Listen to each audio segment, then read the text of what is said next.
বর্তমানে টেস্ট ক্রিকেটে সবচেয়ে শক্তিশালী দল কোনটা? আইসিসি বিশ্ব টেস্ট চ্যাম্পিয়নশিপের নতুন যে সাইকেল 2025 থেকে 27, এই সাইকেলের পয়েন্ট টেবিল অনুযায়ী এই মুহূর্তে টেস্ট ক্রিকেটের সবচেয়ে বড় এবং সবচেয়ে শক্তিশালী দল অস্ট্রেলিয়া। বাংলাদেশের অবস্থানটা বা কোথায়? বিশ্ব টেস্ট চ্যাম্পিয়নশিপের ফাইনাল 2027 সাল অর্থাৎ আগামী বছর অনুষ্ঠিত হবে এবং সেই ফাইনাল খেলার সম্ভাবনা কাদের রয়েছে সেটা নিয়ে আলোচনা করব এই ভিডিওতে। 2025 থেকে 2027 বিশ্ব টেস্ট চ্যাম্পিয়নশিপের নতুন এর সাইকেলে একচ্ছত্র আধিপত্য দেখিয়েছে অস্ট্রেলিয়া, যারা এখনো পর্যন্ত পয়েন্ট টেবিলের শীর্ষ স্থানে অবস্থান করছে। নতুন এই সাইকেলে অস্ট্রেলিয়া এখনো পর্যন্ত 8টা ম্যাচ খেলেছে, যার মধ্যে 7টাতেই তারা জয় পেয়েছে, একটা ম্যাচ পরাজিত হয়েছে। 87.50% পয়েন্ট নিয়ে তারা 84 পয়েন্ট নিয়ে এখন শীর্ষে অবস্থান করছে এবং চ্যাম্পিয়নদের মতোই তারা পারফরমেন্স করে ফাইনালে যাওয়ার লক্ষ্যে সবচেয়ে বেশি এগিয়ে এখন অস্ট্রেলিয়া। দ্বিতীয় স্থানে রয়েছে দক্ষিণ আফ্রিকা। 4টা ম্যাচ খেলেছে মাত্র, যার 3টাতেই জয় পেয়েছে এবং সবচেয়ে কম ম্যাচ খেলে তারা কিন্তু দ্বিতীয় স্থানে অবস্থান করছে। তাদের পয়েন্ট এই মুহূর্তে 75। ফাইনালের দৌড়ে অস্ট্রেলিয়ার পরে শক্ত অবস্থানে রয়েছে প্রোটিয়ারা। তৃতীয় স্থানে রয়েছে নিউজিল্যান্ড।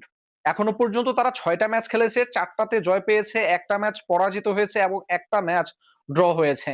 যদি পয়েন্টের শতাংশ হিসাব করা হয় সেক্ষেত্রে নিউজিল্যান্ড এই মুহূর্তে তৃতীয় স্থানে রয়েছে এবং তাদের পয়েন্ট এই মুহূর্তে 75%। সামনের ম্যাচগুলোতে জয় পেলে তারা অস্ট্রেলিয়া কিংবা দক্ষিণ আফ্রিকাকে পেছনে ফেলে হয়তো ফাইনালের তালিকায় শীর্ষে চলে আসলেও আসতে পারে। তবে বিশ্ব টেস্ট চ্যাম্পিয়নশিপের নতুন এই সাইকেলের সবচেয়ে বড় চমক কিন্তু বাংলাদেশ, যারা এই মুহূর্তে নতুন এই সাইকেলের পয়েন্ট টেবিলের চতুর্থ স্থানে রয়েছে। এই সাইকেলে বাংলাদেশ এখনো পর্যন্ত 4টা ম্যাচ খেলেছে, 2টাতে তারা জয় পেয়েছে, একটা ম্যাচ ড্র হয়েছে, একটা ম্যাচ পরাজিত হয়েছে।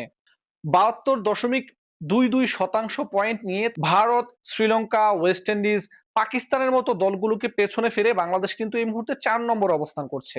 অন্যদিকে ভারতের পরিস্থিতিটা কিন্তু কিছুটা কঠিন। তারা এখনো পর্যন্ত 9টা ম্যাচ খেলেছে, যার মধ্যে 4টাতে জয় পেয়েছে, 4টা ম্যাচে পরাজিত হয়েছে, একটা ম্যাচ হয়েছে ড্র। তাদের পয়েন্ট শতাংশ মাত্র 48.15।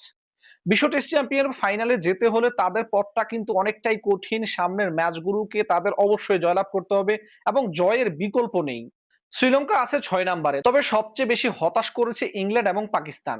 ইংল্যান্ড এখনো পর্যন্ত সবচেয়ে বেশি ম্যাচ খেলেছে, তারা 13টা ম্যাচ খেলেছে, যার মধ্যে শুধুমাত্র 4টা ম্যাচে জয় পেয়েছে এবং ধীর গতির ওভার রেটের কারণে তাদের 2টা পয়েন্টও কাটা গেছে। সব মিলিয়ে ইংল্যান্ড এই মুহূর্তে 7 নম্বর অবস্থান করছে। পাকিস্তানের অবস্থা আরো খারাপ। তারা এখনো পর্যন্ত 7টা ম্যাচ খেলেছে, 2টাতে শুধুমাত্র জয় পেয়েছে। তাদের পয়েন্ট এই মুহূর্তে 22.22%। ধীর গতির ওভার রেটের কারণে তাদেরও কিন্তু 8টা পয়েন্ট কাটা গেছে, যার কারণে পাকিস্তান এই মুহূর্তে অবস্থান করছে পয়েন্ট টেবিলে ঠিক 8 নম্বরে। সবশেষ পয়েন্ট টেবিলের তলানিতে রয়েছে ওয়েস্ট ইন্ডিজ, যারা এখনো পর্যন্ত 12টা ম্যাচ খেলেছে, 2টা ম্যাচে মাত্র তারা জয় পেয়েছে। তাদের পয়েন্ট এই মুহূর্তে 20.83%। বিশ্ব টেস্ট চ্যাম্পিয়নশিপের ফাইনাল থেকে মূলত একরকম তারা ছিটকে গেছে। তাদের যাওয়ার সুযোগটা কিন্তু হাতে কলমে বা কাগজে কলমে থাকলেও বাস্তবিক অর্থে ওয়েস্ট ইন্ডিজ বিশ্ব টেস্ট চ্যাম্পিয়নশিপের ফাইনাল থেকে কিন্তু মোটামুটি ছিটকে গেছে, এটা কিন্তু বলা যায়। তবে হিসেব বলছে অস্ট্রেলিয়া, দক্ষিণ আফ্রিকা, নিউজিল্যান্ড এবং বাংলাদেশ তারা ফাইনাল খেলার ক্ষেত্রে সবচেয়ে বেশি এগিয়ে। তবে পরবর্তীতে যে সিরিজগুলো রয়েছে ভারতের, নিউজিল্যান্ডের, সেই সিরিজগুলো কিন্তু অনেক কিছুই আসলে পরিবর্তন করে দেবে।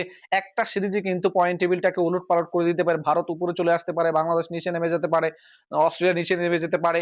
সামনের ম্যাচগুলোতে প্রত্যেকটা দলের জন্যই খুব চ্যালেঞ্জিং হবে। বিশ্ব টেস্ট চ্যাম্পিয়নশিপের ফাইনালে যেতে হলে কার্যত সেই ম্যাচগুলোতে তাদের জয়ের বিকল্প নেই।